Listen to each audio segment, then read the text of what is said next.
Boker Tov. We're glad you're joining us for a wonderful conversation with two people that I look up to a lot.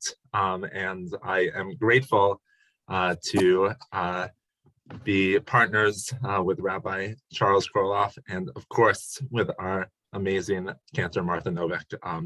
My rabbinate would not be as wonderful if it wasn't for these two individuals who are going to be in conversation today, with Cantor Novick really sharing her thoughts over the past 36 years plus. And so glad that all of you are joining us for this afternoon, this morning of just delight. And so I am honored to throw it to Rabbi Kroloff and to Cantor Novick to just be in conversation. And thank you all for joining. Thank you. And two of my favorite people in the world are on as well, Rabbi Prosnit and Cantor Novick. So I hope you all have had a good weekend. Terry and I certainly did. We had the bat mitzvah of our granddaughter up in Westchester County this weekend, and need I tell you, she was magnificent. And it was a wonderful, great weekend. And all weekend I was also looking forward to today. And it's a joy. It's a joy to welcome our Cantor, our friend, Martha, to Lunch and Learn today. Martha said, when I invited her, she said, "Oh, I've hit the big time. I'm invited to Lunch and Learn." I said, "You've been big time for quite a while, and you're certainly in our big time, and we'll continue to be so."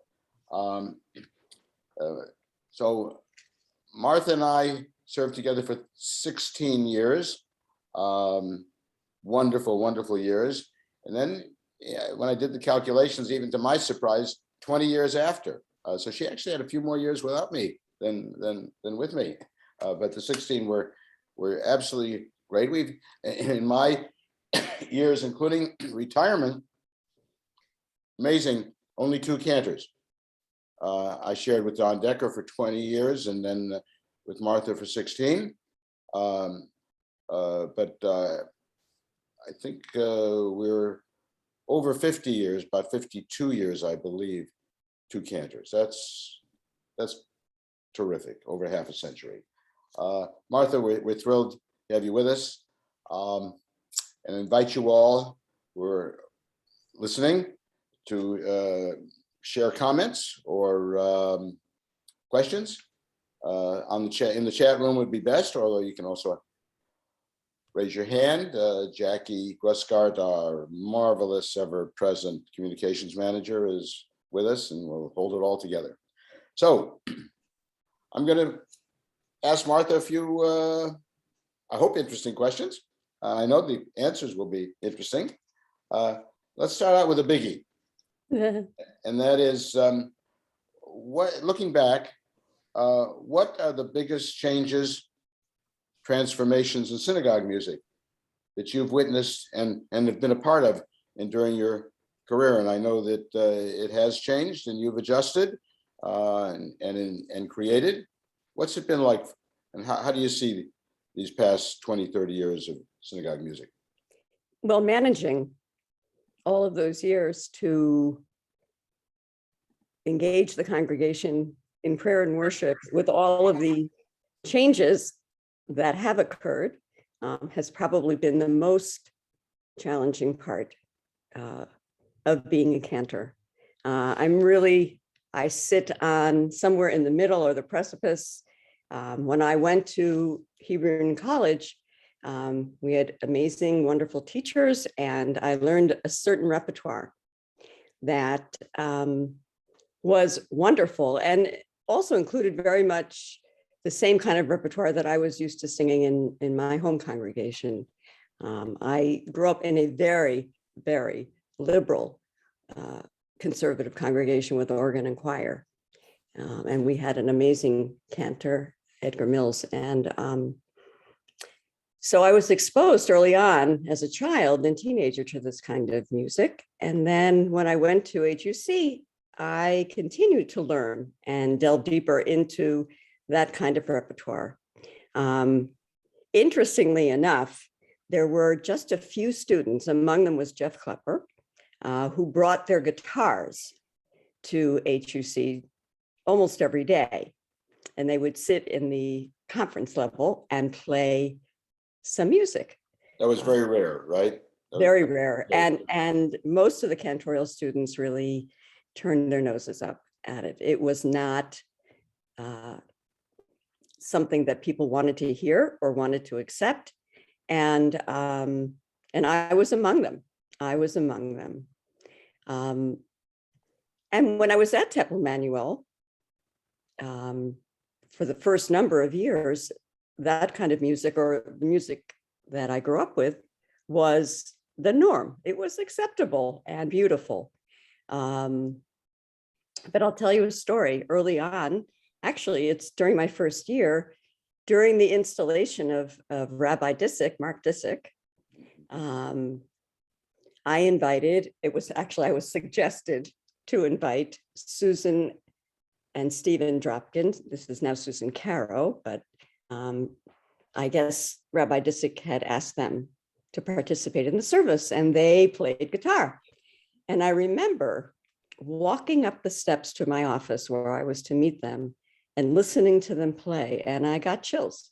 And I thought, how beautiful, how magnificent. Oh my God, this is incredible. And this was during my first year. And I was a lover of Peter, Paul, and Mary, and Joni Mitchell, and Judy Collins, and lover of folk music. So that was my first entree. And as a matter of fact, during those first number of years, we had something called Folk Music Shabbat, about 3 or 4 times a year, where we brought Susan and Stephen in. And it was wonderful. I loved it. I really loved it. So we incorporated some of that music into the service. And so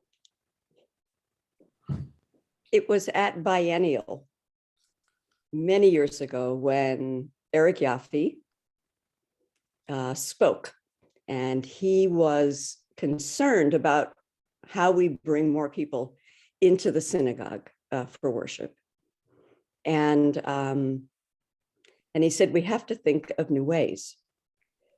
And I came home from that biennial and sat down with Rabbi Kroloff and discussed doing Shabbat Hallelu. Now, I looked in my files just this weekend, and I saw that our first Shabbat Hallelu is during the year of 2007. That's a long time. Could that be right? No, it can't be, because I retired in 2002, and we did Okay. Hallelujah for a couple of years with Must me. have tossed those files. But it was probably late 1990s. Yeah. And so I put together what I thought would be something unique and different. And lo and behold, we had 450 people coming to services once a month. And I realized that services, music can be joyful and fun, and people can dance and express themselves. And I just thought, wow. And actually, we were probably the second congregation in the country, along first being Craig Taupin with his Friday Night Live. And it was a huge success. And I loved the music. I really loved the music, and that was great. And of course, it still continues to this day. That's wonderful. Please, I didn't mean to interrupt you. Please. Yeah. Continue. But the challenge still lay ahead. We had 3 other Friday nights during the year. And what to do during the month, what to do with those 3 Friday nights. So the emphasis was growing more and more on congregational participation, which to me was so important. Even though my cantor, with whom I grew up, had an incredible voice, people always sang with him. My family and I would harmonize with him. I mean, it was just a glorious event each time. And so we have this balance now. Now we have the more traditional Reform style music balanced with the more contemporary style of music, and how do you incorporate both of those things into the service? So actually, I started with the choir because I realized that the choir can isolate the congregation, that might be more of a listening experience than a participatory experience. And so I chose pieces and arranged pieces that normally would be arranged for a 4-part choir, and arranged them for either a single voice or 2-part, which would give the opportunity for the congregation to be more involved. And of course, the music changed a lot. I'm very proud of the fact that for the last 36 years, I have been able to maintain a standard, which I consider to be so important in the congregation. And I think the congregation, for the most part, has enjoyed that standard. You have the opportunity on any given Shabbat to hear music that is meaningful to you and prayerful to you. But it has been probably the greatest challenge of my life and career. Of course, the synagogue is my family, so it was utmost in my mind that I had to reach you and have you feel fulfilled when you would come to services. It's has been constantly on my mind for the last 36 years, what to do, how to do it. The choir has, although we haven't heard them in the last 2 years, but the choir has gone along with these changes. And we now have, for the last number of years, Susan Spiegel, who plays guitar. So we have a lot of guitar accompaniment and not organ accompaniment when the choir sings. And I think, we've come about to a very good place, although I'm well aware that the Friday night after I leave, that's going to change. And you know what? If it's good for the congregation, it's good for me. Nice. And good for you. We're a reform movement that is always adjusting and making things more meaningful in so many ways.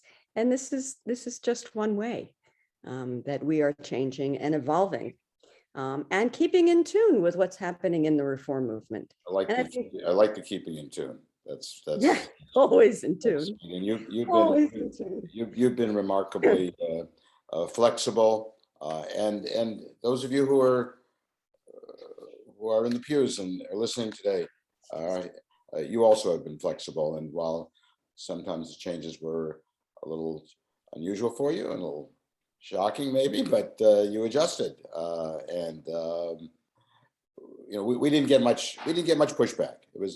There's a lot of understanding of change, and I thank you for that, Martha. Let's move on. How about sharing with us one or two memorable experiences as you think back on your life with us? Well, interestingly enough, Rabbi Kroloff, they all have to do with you. No. And so, no, it's true, because you asked me the most memorable. Okay. I'll tell you, first You of have to all. be truthful. You have to be truthful. So. Yeah, your installation as president of ARTSA, I was asked to sing during that ceremony, and I met Roland Gittleson, who was my Bubby's hero. Also, Eric Yaffe's installation, which was an incredibly big honor for me. Your installation as president of the CCAR. This is supposed to be about you, but thank you. No. You asked me the most memorable. Okay, yes, I did. Yeah. And then sharing the bima with you at Biennial in DC several years ago. That's as a cantor. When Eric retired, you and I helped to lead the service. Yeah. I mean, it's probably the greatest honor a cantor can have, is to lead services at Biennial. So. And that service was really very, very good. We have the music from that service on CD that Terry loves to play every Friday night. And you did the whole morning service, or all of the pieces that you do. I don't know if it's still available, but it's it's a great piece. And that service incorporated all different styles. And that was my colleagues commented that that it was successful because of that. You know, it was different genres and it all seemed to blend together perfectly well. Mm-hmm. But it was a small congregation then, so it was very easy. About 5,000, about 5,000 people. Quite a production. Whom we couldn't see because we had, it was a production, because we had the lights in our eyes for the camera, because it was on TV and big screens around because it's an enormous room. So it's very strange when you can't see the congregants, your fellow prayer. Okay, thank you for that. So how about sharing one or two of the funniest or strangest experiences you've had? Well, I can't think. This should be fun. I hope they're not about me. Well, actually, the one that I thought of, and actually Abby reminded me, is of you. Oh, no. No, it is. Because nothing was ever strange about my cantor at a temple Emanu-El. Okay. Funny. Some of them were funny, though. Some of them, I guess, but you know, I'll be 70 on May 1st, and these memories keep drifting away. But Abby reminded me of the story that when Seth was born, we had to go to San Antonio right away. He was born 3 days earlier than we had anticipated. And so Abby and I had to rush down to San Antonio. And the only flight that we could really get that would get us there on time was a early Saturday afternoon flight. So I sheepishly went up to Rabbi Kroloff, whom I always revered, and asked him, would he mind finishing the service? Because I had to leave early. And sure enough, he did. He finished, he did Aleinu and closing song. Do you remember that? I do. Those were some of my scariest times when Martha asked me to finish up, because you know, I can do a few things well, but most things I don't when it comes to music, and those were challenges. Yep, I do remember that. Any other experiences, you know, either in the synagogue or out in, you know, doing life cycle events or that sort of thing? Well, yeah. I did a funeral on a very rainy day, and it was during my earlier years at Temple. And as I was doing the service, I felt something slipping. Of course, when you're officiating at a funeral, you stand fairly close to the grave. And all of a sudden I felt off balance. And with that, the funeral director came and whisked me away because I was almost halfway into the grave before he caught me. That was embarrassing. That was scary. Right. And oh my God, it was so scary and really more embarrassing than anything else. And from now on, I always stand at least 3 feet away from the grave when I officiate at funerals, because I think most rabbis and cantors, Rabbi Prosnit, have you ever had anything close to that? Not me, but some mourners have gotten pretty close Yes. to falling into the grave. Yes. Well, I did have I've had experience, 1 or 2 experiences similar to Martha's, especially when it, you know, as you said, when it's rainy and muddy and slippery and the earth is a little unstable. That can be tricky. How about a wedding? Have you had any unusual unusual memories from wedding? Just one. It was actually the first wedding I did. And we went through the service. And of course, at the end of the service was the Proclamation of Marriage. And I said, you know, now according to the state of New Jersey and the laws of Israel and Moses, I now declare you both husband and wife. And the groom looked at me and he said, really? And I thought, what did I do wrong? Really? He said, yes, really. Your husband and wife. There have been times where the groom has struggled breaking the glass and trying several times. And that's been kind of funny, but it's been pretty even kill for me all along. Okay, I had a wedding up in the Berkshires for a member of the temple. It was an outdoor wedding and it was 95 degrees at 11 a.m. and I drove into the field. It was open and they came up to my car. Every 200 people were gathered there. As I said, it was over 90. And he said, Rabbi, thank God you're here. The groom has run into the woods and you're the only one who can go and talk to him. That really happened. I was already perspiring from the heat and I started perspiring from the situation. I took off my jacket and I went into the woods and I sat there for about 20, 30 minutes with this would-be groom. I calmed him down and I took the couple into a small office that the caterer had there in the area. And we talked for about 10 or 15 minutes after that. Then I said, I'm going to leave you and you all talk it through. And you decide whether you want to go through with the wedding or not. You don't have to. We'll stay for lunch. We, all 200 of us.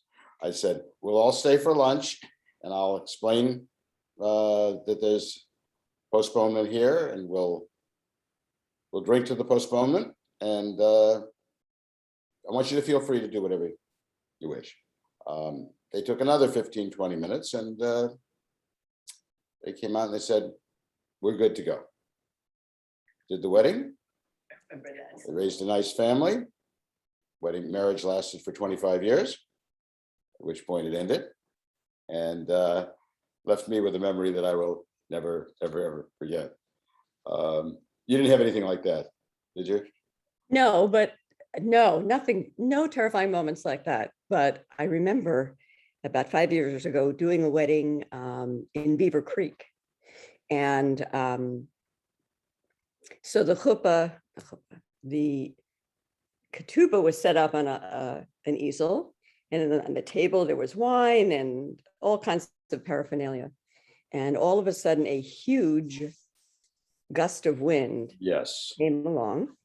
And we know that gust of wind, right? Rabbi Prosnit, myself, yes, maybe others here. We know the gust.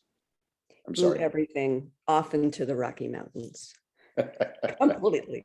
They had to have like a search party, find all the little things, and we had nothing. I had no cup of wine, so this was at the Ritz-Carlton, so of course anything can happen at the Ritz-Carlton. Guy came with wine, and then we finished the ceremony. Now I do remember another story where I was doing an outdoor wedding in a field, and it was also windy, and the chuppah collapsed on all of us. Just didn't blow away, just fell right on all of us. And that was really something. But you kept your cool. Oh yeah. Yeah. That's great. That's great. Rabbi Prosnit has a comment, which is pew. Just pew. No, I like it. Pew. Pew. Yeah. That's great. I've worried about Upot coming down. Never has, but come down. Outdoor weddings are terrific, except for mosquitoes. Wind. Excuse me. Mosquitoes. Mosquito. Yes. Except for we've had that. Yep. They're great except for mosquitoes, wind, rain, cold, and heat. Other than that, they're terrific. They're terrific. So I know you've got some interesting plans for retirement. Would you like to share a little bit about what you think you'll be doing? Besides coming to services at Temple Emanu-El, yes. Mm-hmm.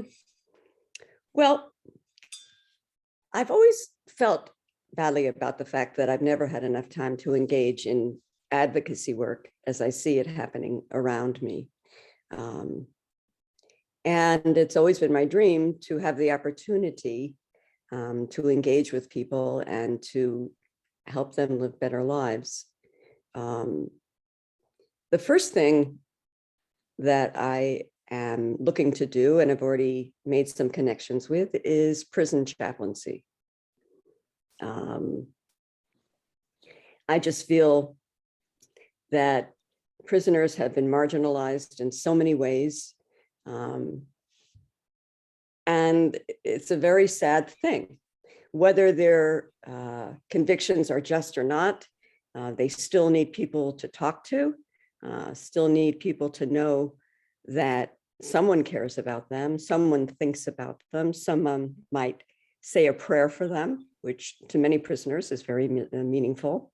I'm not sure that I will limit it to Jewish prisoners, although I would certainly like to go into a prison during the High Holy Days and maybe some Shabbats. But it's mostly just being and meeting people and talking with them, which also connects to my other interest, which is criminal justice reform. Several years ago, I read Brian Stevenson's book, which had a huge impact on me.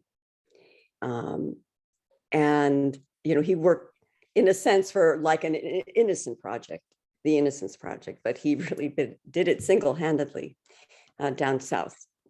And many things since. And he, of course, spoke to our congregation last he year. was brilliant. Right. So I am going to hopefully engage in participating in some advocacy group.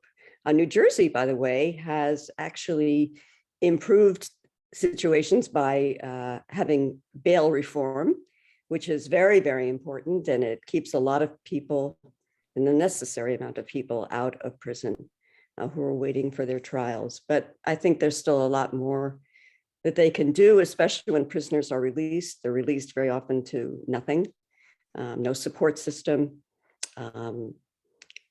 And so very often they will offend again and be back in prison. And there's got to be a better system. I know that a lot of these halfway houses are privatized and sort of left out of the system proper management. And so I just want to do what I can. I've already connected with Sarah Blaine at the New Jersey Religious Action Center, and they're a very effective lobbying organization. And Heath Gibbons, who is the pastor for Westfield Chaplaincy, has some really great ideas for me. So that's very important. And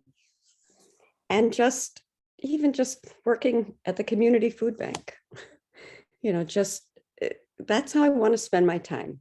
I do not intend to work again. I may be a happy but poor Cantor, but I just feel I wanted to devote my time to people who might need my help or services in some way. And I really, really look forward to it. I can't wait. And also engage in some of the temple social justice programs as well, because they're really wonderful. That's fantastic. And go on vacation. Yes, well, I was just going to ask you about travel. I know you have some plans for July. What share with us your plans for that, and any other, and where else you might like to visit? My son Seth and his wife Letty have just moved to Phoenix. My son works for the Seattle Mariners in player development, and he's been given quite a wonderful job in Phoenix. I don't know if anybody here understands the whole process of baseball, but I would bet there are a few people here who. All right, there's the major league, and the minor league, and Seth was in player development for the Tacoma Rainiers last year, which is their AAA team, and they won the national championship. Big deal. That's just one below the World Series they won. That's right. And that's a big deal. He's got this big ring with a lot of diamonds. It's unbelievable. Anyway, so now he's in Arizona. A lot of the West Coast teams have player development farms in the Phoenix area. And what they do, instead of sometimes taking a major league player down to AAA, they'll send them to Phoenix so that they can improve their skills. And so Seth will be in charge of their player development, which is really great. So yes, I'm going to Phoenix, and I'm going to Sedona. Can't wait. And also to the Grand Canyon. And I may do this by myself because both of my children will be working. I But think are you also going to the Northwest? You said something to me about that's said lived in Seattle, so I was going to go there. go there. Now they moved. It's okay. Better weather ahead. And yeah, and I want to get back to Israel. It's been so many years. It's very expensive to go, so it's been a little foreboding. And one trip I really want to do, as I am exploring my ancestry, is to go to Poland and I don't think I can go to Belarus, but things like that. Things like that. Well, that's quite a bit. Yeah. And we're glad that we're going to be seeing you around, because you're not, you have your home and you're not going anywhere, and that's. Even if I move, I would move in this area because actually, this is the temple is my home. It is my family. You are my family. I love you all so much. And how could I leave you? How could I possibly leave you? I'm going to sit with you in services. And I want to tell a story about Martha that I think you're going to remember. I don't think I've shared this with you, Martha. We've talked about it in a long time, but in the mid 80s, before you came here and you were in Edison,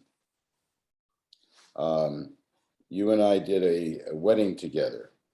It was a temple member, but they reached out to you to be the cantor, and the wedding must have been some distance away. Could have been New York, and so the family arranged for car service, and you and I shared that car service going to the wedding.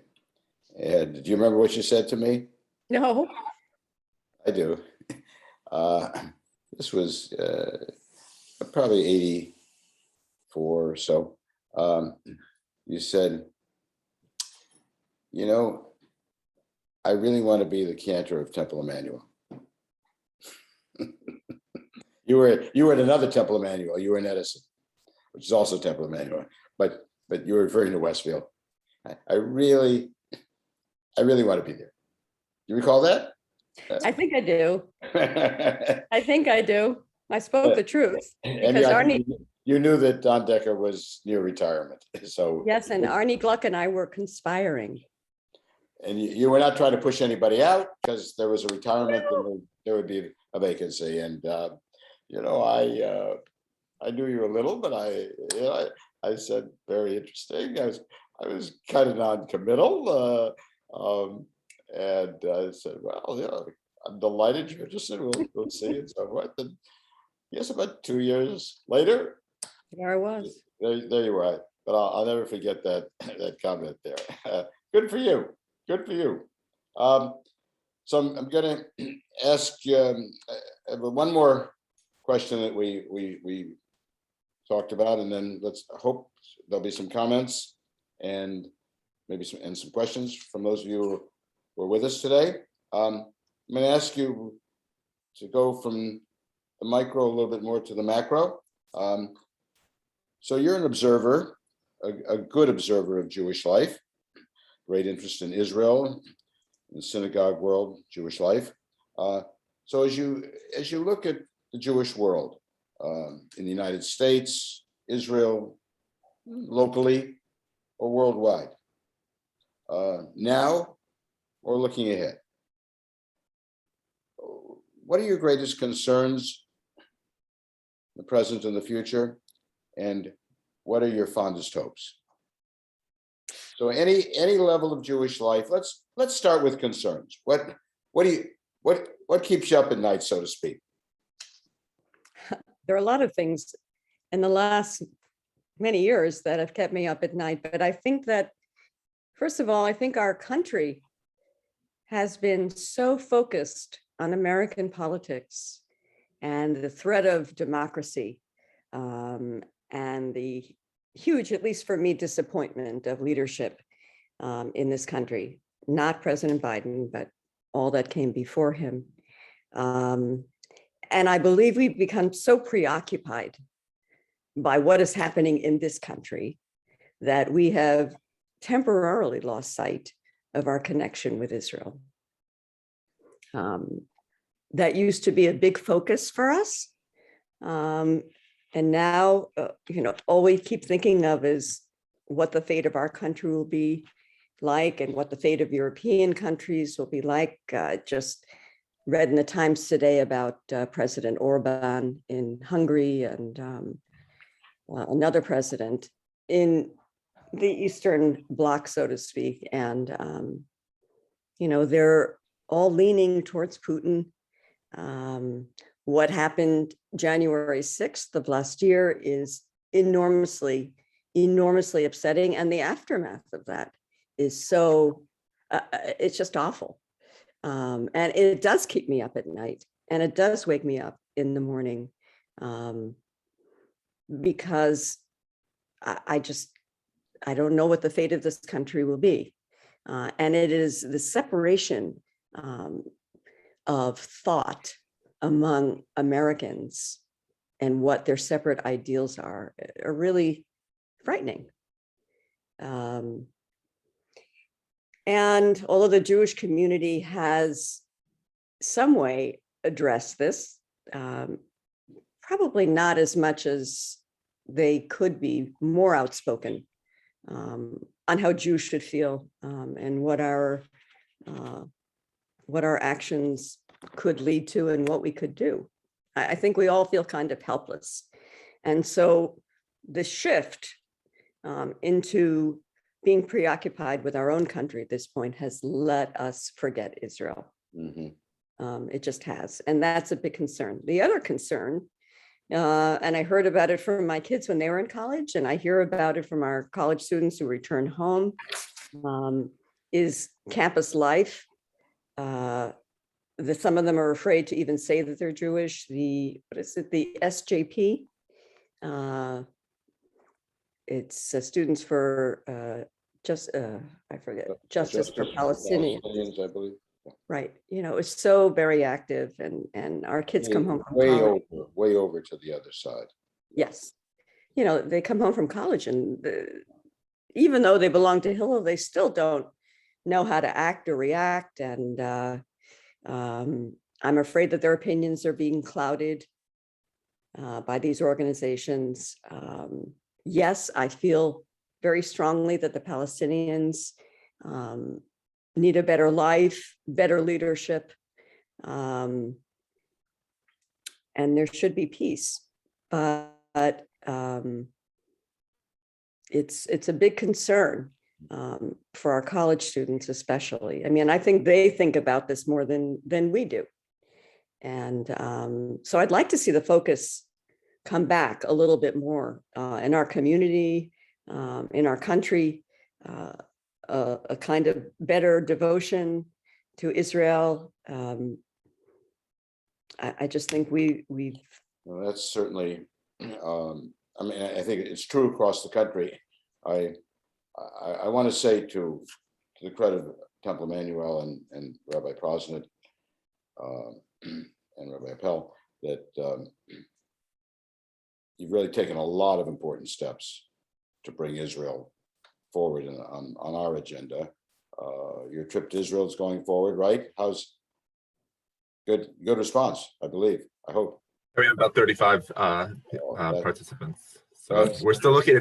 We have some grandparents bring in their children and their great grandchildren. So they don't have to be members of the temple. So we're always looking for a couple more people to join us. That's great. Programs here on Israel and on anti-Israel on the campus has been strong. And now I'm not sure the title of Shimon Smith. What is it? Visiting or interim? Cantor soloist. Cantor soloist. Yeah, coming in. Who brings a strong background experience from Israel. Those are very important. So that's great. Always more to do. But you're right, Martha.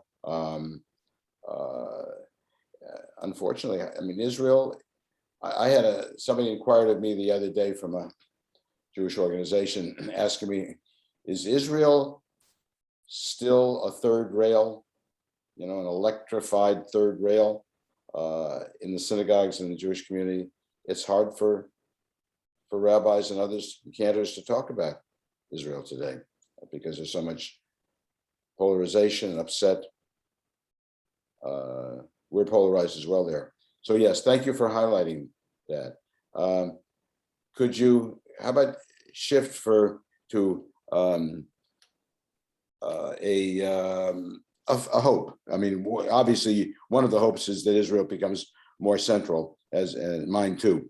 But share with us maybe another fond hope for the Jewish people, or our synagogue, or Jewish anything. I think our synagogue is such a shining example of what should happen and engaging people. We had Isabel Wilkerson the other night. That was among the most amazing experiences we've ever had. Yep. And how insightful to bring someone like her. I think our level of adult education, adult learning is really wonderful. But I think the same people engage in it all the time. And I think there has to be a way to reach more people, especially about Israel, even in the religious school. We used to have so many students going on the Nifty trips to Israel. And and it's not just about Israel. I wish there were a time that we could come to the synagogue and not worry so much about our democracy.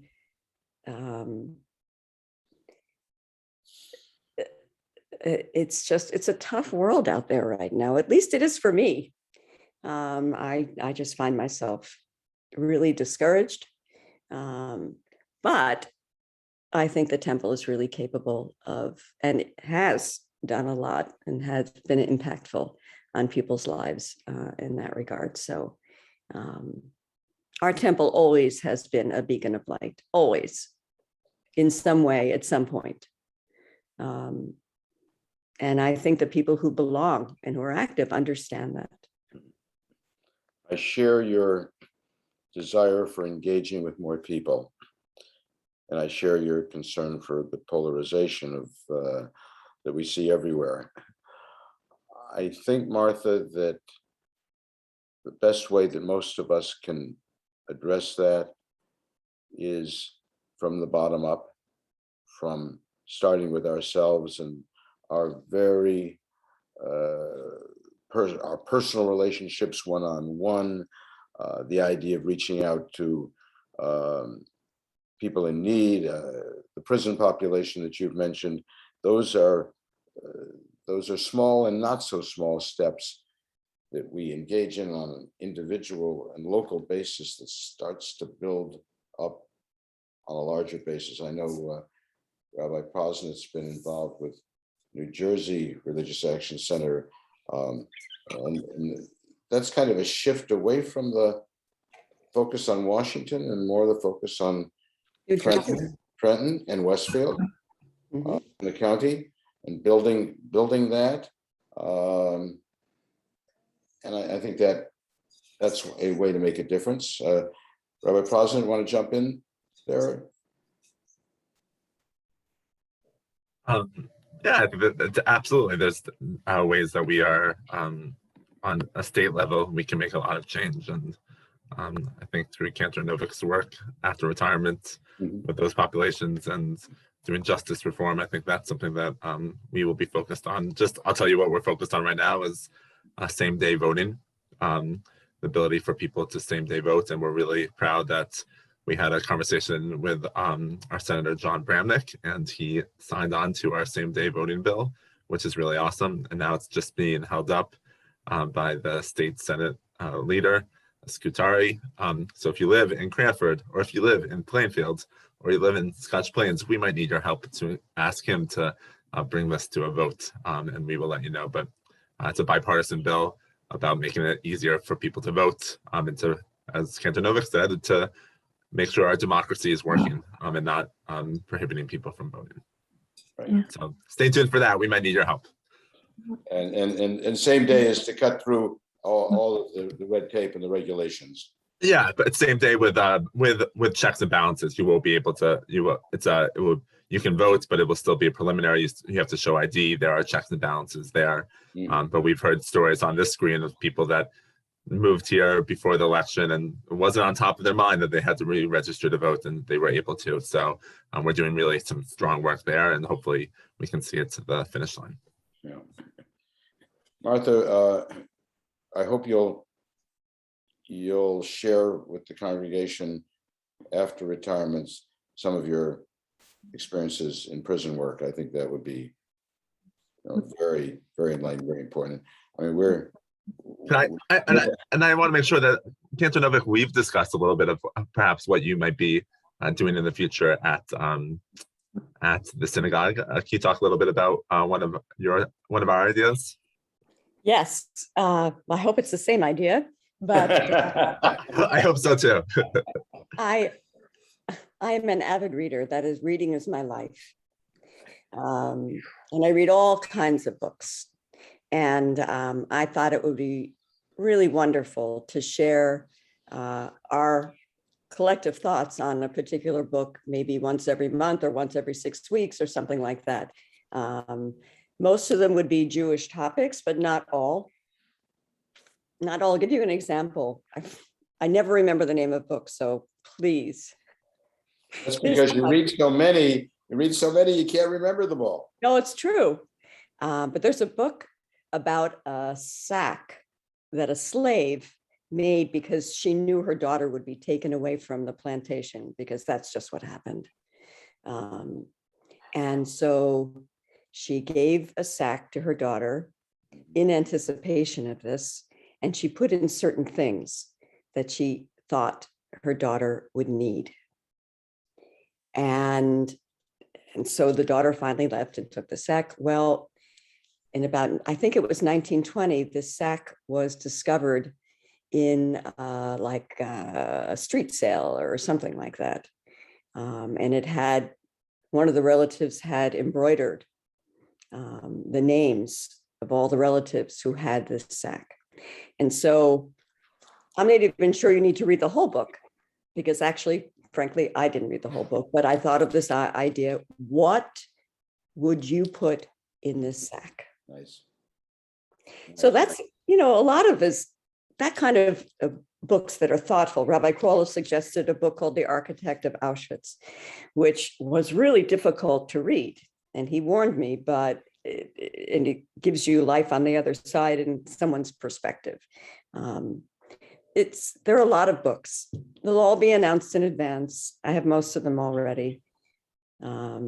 Cast was going to be one of them, but oh well. Right. So it's like the Oprah's book club, but it's going to be Martha's book club, which is really exciting. And because we've had to postpone a couple of our trips that we were hoping to go on as a synagogue. So there's a civil rights trip that we are going to be going on in November. And that Martha will be joining us on, which was scheduled for 3 years ago. That's been postponed. And of course, your New Orleans trip, we haven't been able to do that in the past 2 years. And we would love to have our teens go on again to New Orleans with Cantor Novick. So those are some upcoming things as well, which is really exciting. Hey, that's great. So Phoenix, New Orleans. I know you want to go to Israel. What did I leave out? Oh, I want to see the penguins in Antarctica. Okay. Oh, okay. You're going to be busy. I want to open this up, and incidentally, Dina and Lou Oaks, we were at a wedding where Cantor was officiating. So hot and sunny that everyone moved their seats to the shady side. Cantor adjusted and just turned the ceremony in another direction. Good for you. And the Kesslers asked if you're in touch with former Governor McGreevy, who I think has been I guess he's been involved with prison reform, I think. And Ronnie don't- Epstein, the book is All That She Carried. Oh, thank you. Thank you, That's it. Ronnie. All that she carried. Author Tia Miles. Yes. Thank you. Thank you, Ronnie. Some other comments, please. And if you'd like to just share a few words with and for the Cantor. I think I saw Adele Schaffman's hand up Please. earlier. Okay. Adele, if you would unmute. We'll ask you all to keep these about, maximum a minute or two so we can get around to a few people before we end. Adele, you can unmute. Thank you. Yes, I just want to say that it's been wonderful as a person who taught music for so many years and loved just music makes a person so happy. It's been wonderful. Martha has officiated at the weddings and unfortunately funerals and been there for our family, for my daughters and granddaughters. And it's been wonderful. But I have a question. Wasn't there supposed to be a concert last night? It said in the book. It was postponed. I had the same question. Yeah, Rabbi Kroloff asked the same question. I It had was the same question. postponed. It was postponed. Okay, because I always learn to be early. So I was at the temple at 6:45 and there was not a car there. So I went home because I'm 5 minutes away. And I went to see if maybe I had the wrong date in my book, and I found the book from the temple and opened it up and saw what it said. So I went back at 7:05 and there was still no one there. So I said, I guess I'm going to go home and have to watch Jeopardy. Anyway, We owe you one, Rabbi. I think we owe her one. Well, we can even do it privately. I'm very happy to play the piano and do with Jewish music. And but the music at the temple, Martha knows, I try to sit in the front so that I can participate and say the last line in the Kiddush. There used to be a first line in the Kiddush too, but Okay, well, the thing is that really, having grown up in a Christian neighborhood myself and being the Jewish kid that played the piano for St. Benedict CYO and the organ at the Methodist Church, I'm so happy. And I would still do that. I see Father Anthony from Holy Trinity. I am so happy that Emanu-El is what it is and that my children and grandchildren had an opportunity to hear Martha and the various rabbis and to participate and feel part of the community. The thing that breaks my heart really is the anti-Semitism that is still rampant, even here in Westfield. And We're working on it. I hope that the future brings realizing what my mother taught me, that we're all God's children. Thank you, Adele. And on that, Thank you. Martha, Mazel Tov on all the good, and Rabbi Mazel Tov on, you had a grandchild. We had about mitzvah. Thank bat you. mitzvah. And I thank you, Adele, for that. And I also have just a direct message to me from Jerry Staffen that he became a great grandfather a few weeks ago. oh, Mazel tov. Mazel tov, Jerry. Mazel Tov. Jerry. Want to make room? Yeah, I see a hand up. That's Debbie. Yes. Hey, Deb.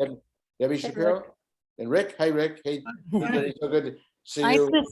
I just want to second something that I just want to say, before you do that, Debbie, I just have to say that you're part of a family that's been members of Temple Emanu-El for, if we were 200 years old, it would be 200. It's not quite that, but very special family. Please. Thank you. So I don't want to, I'm so sad that you're leaving, but I'm so happy for you, Martha. But I do want to say, I want to second what the rabbi said at your dinner. You do a lot of things that other cantors do, but not the way that you do it. And when you're with you, when whoever is with you, it's like you're the only one in the room. You feel like this is the only funeral that you've done. This is the only wedding that you've done, because it's so personal. And, you know, we've seen you with a lot of milestones and a lot of sad and a lot of good. And you're just, there's no one like you. There's just no one like you. No one like you, Deb. What, so beautiful. So beautiful. Thank you. Friends to the end, sweetheart. Very true. And Karen Vinegar says, Martha, you've meant so much to our family, including my late mother, May Schulman, who always said, Martha has the voice of an angel. You sang her favorite song at her funeral. Martha has sung a lot of favorite songs at funerals and weddings and so forth. Thank you for that. I think I see the chair of Martha's search committee. I think Gene Rosner was the chair, if I remember correctly, or on it at least. And so I see your hand up there. Excellent. And then after that, Gene Tabachnik, I think. Yes. Okay. Yep. Yeah. Thank you, Gene Rosner. Mute. Here we go. All right. Yeah, Rabbi, I was co-chair, by the way, Rabbi. One of the story you told of the ride you shared with Martha triggered a memory of that search committee. We had invited, I think it was 6 or 7 cantors to come in to interview and audition. And Martha was and I don't think I've shared this story with you, Martha. You were the second or third actual interview that we had. And I remember how taken the committee was with your enthusiasm, your love for Judaism, and particularly when you talked about dealing with the bar and bat mitzvah kids and the post-bar and bat mitzvah school at Emanu-El in Edison. A few of us had gone to Edison to hear 1 or 2 Friday night services. And there were those of us, I guess I shouldn't even confess this, but I will now after 36 years. There were many of us on that committee who said, why bother? We found our Cantor. But we did go through the process. And the decision to offer you the position was unanimous. And I will tell you, in the 100 or so years that I've been active in this congregation, that was one of the very few times that I've ever been involved with a unanimous decision of a committee. There was no 2 Jews, 3 opinion stereotype. It was, we were all focused on you from the moment we met you. And we haven't been disappointed, one iota. The joy that comes from you, the spirituality that comes from you from the Bima is simply unmatched. And I would be repetitive if I went on, but so I'll stop. Gene, that's wonderful. Dana Cooperman, who had to jump off, said you were my Cantor, my bat mitzvah in the 80s. Thank you for being part of a beautiful milestone, my becoming a Jewish woman. Wishing you great success. And finally, Eugene Tabachnik, a couple of words before we sign off. Love to hear from you, please. When our family settled in this area, what was a very big move for us, of course, and we were invited and we were greeted at the Temple Emanu-El. We joined Temple Emanu-El right away as soon as we could feel attitude from the temple towards us. And I want to emphasize 2 people were very important for us. It is Rabbi Kroloff and Cantor Novick. Both of them did a lot of our family. Later, Rabbi Prosnit also did important things for our family. But today I want to talk about Martha. No, first, of course, because it is Martha's Day, but I think it is not the main reason why I'm talking about Martha, because Martha did so much for our family. Her attitude was so good, and we love Martha, all of us. I can talk on behalf of the whole our family.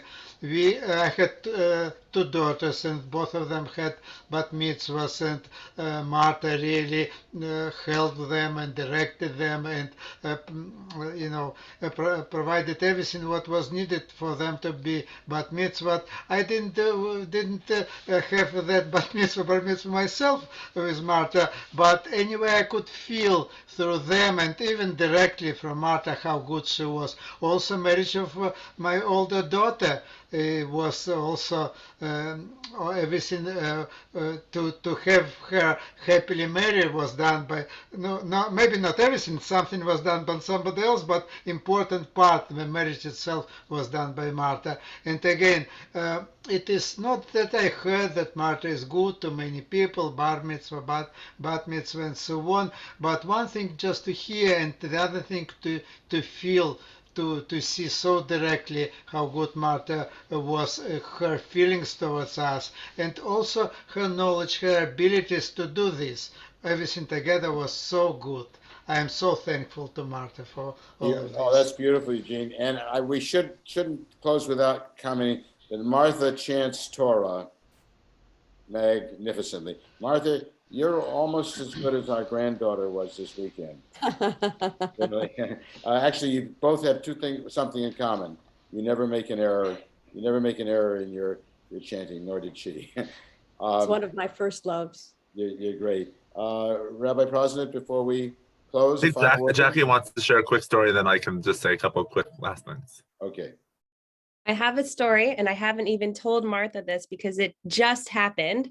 I was talking with a prospective member. She's local to the area and has lived in this area for a long time, but is now going to be joining Temple Emanu-El. And she has family that goes here. Her daughter now belongs here, and so her grandson also belongs here as well. And she took her grandson to our Purim spiel.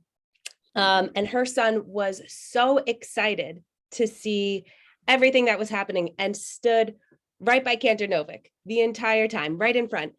And this grandmother was standing right behind the boy and stood very close to Martha as well. And Martha came up to her and gave her the biggest hug and the biggest embrace in the entire world and said, "I'm so glad that you are here." And this woman was touched by Martha's really, really kind gesture of giving her this great big hug. But in her head, she's like, I don't think she knows who I am. I think she's mistaken me from somebody else. And so she says, "Oh, thank you for the hug. My name is so-and-so. I don't know if we've met before." And Martha says to her, "I know you in my heart." It was very sweet. Yeah, so I think, Martha, you've touched so many people's hearts. Your warmth and your commitment to the synagogue is really undeniably amazing. And so I know everyone on this screen has really been touched by your presence, by your voice, by who you are. And we look forward to celebrating even more with you over the next couple of months. And so we have some really upcoming great events, including a special music Shabbat with Nefesh Mountain. We are having a choir Shabbat and honoring Cantor Novick there, as well as our gala on the 10th and 11th, a big Shabbat service that will be at 7:30 with a really festive oneg after, and a big gala on the 11th. More information will be coming out. And we are also want to make sure that the legacy of Cantor Novick continues. And so we are creating an endowment in honor of Cantor Novick.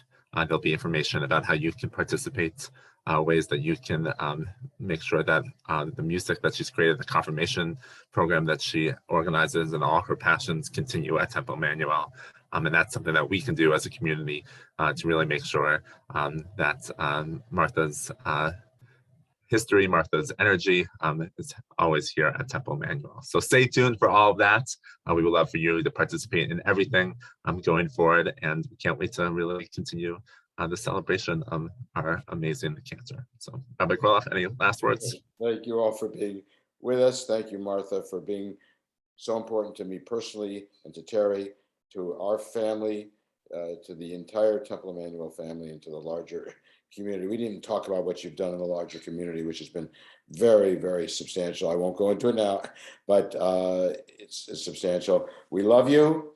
We wish for you good health, much enjoyment, fun, loving family, your grandchildren, and everything that you wish for. To all of you, thank you for being with us. Have a wonderful, Thank you. rest of the day. And this is a continuing celebration for the coming months. Please join us at all or as many of the events that Rabbi Prosnit mentioned. Be well, be safe. Look forward to seeing you all. Thank you, Rabbi Kroloff, for having me. And thank you, Rabbi Prosnit, for being with us. Everybody who's online here, I love dearly. Sweet. Be well.